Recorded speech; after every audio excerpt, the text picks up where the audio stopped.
I'm wonderful. I feel amazing. We're day 2 of DragCon. The energy is electric. The people are colorful. Like, our people are colorful. And it is truly an amazing experience to feel the electricity of diversity. And that is what drag and DragCon is all about. And I couldn't be in a better place, in a better position right now.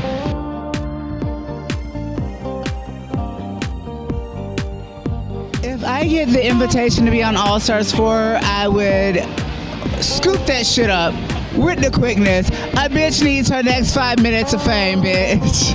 But just the fact that I love working with World of Wonder and the whole drag race family and all of the spin-offs, the fact that they always make me feel so welcomed, and it's given me a platform to have a voice and to just make sure that my perspective is heard. Ballroom, anything that I have to say, they always allow me and give me that platform.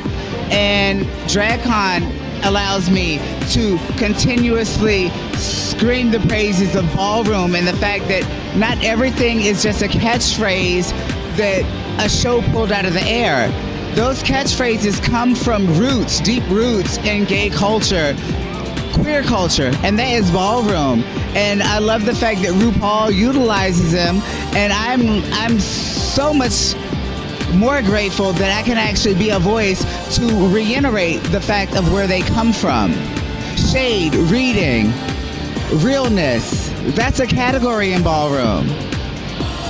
Voguing, a death drop is not a death drop, it's a dip. So I like being that extra voice, that extra layer of reminding people of the roots and the authenticity of where a lot of these things come from. So I'm trying to just do my little part. You gotta teach the children. And you know what? There's like kids that have come up that are like, I'm at that point where people are like, oh, you're my grandma's favorite.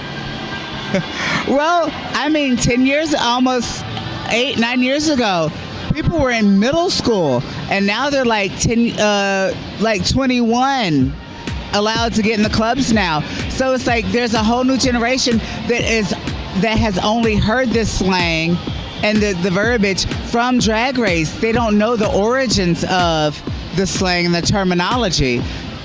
So it's important to remind people where it comes from.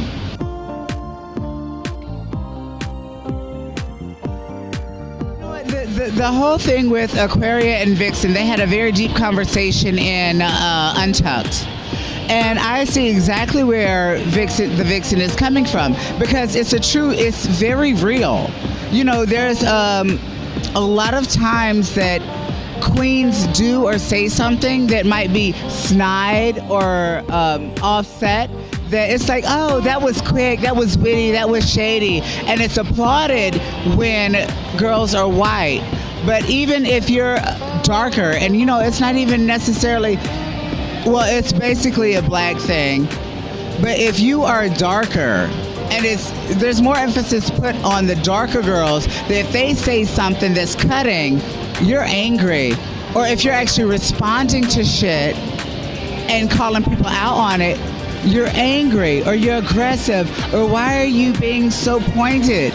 No, honey, they're calling your ass out, and it's a very real thing. And then it happens over and over again that when people are called out, they start crying.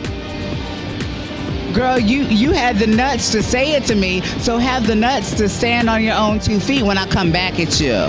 And I think that is what Vixen is really saying. Don't portray us as being angry or aggressive. We're just giving you back what you gave to us.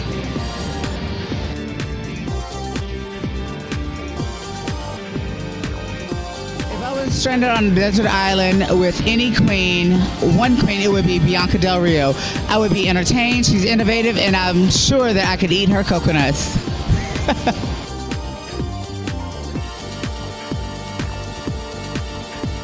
invisible for a day, I would say the White House so that I could make my presence known.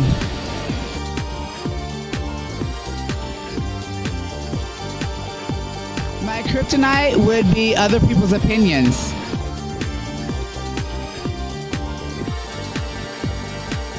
Awesome, amazing, fucking sickening, everything okay, and lip pop, all that. You cannot describe DragCon in one word. I'm sorry, darlings. But I can describe me. Sickening! Love you guys.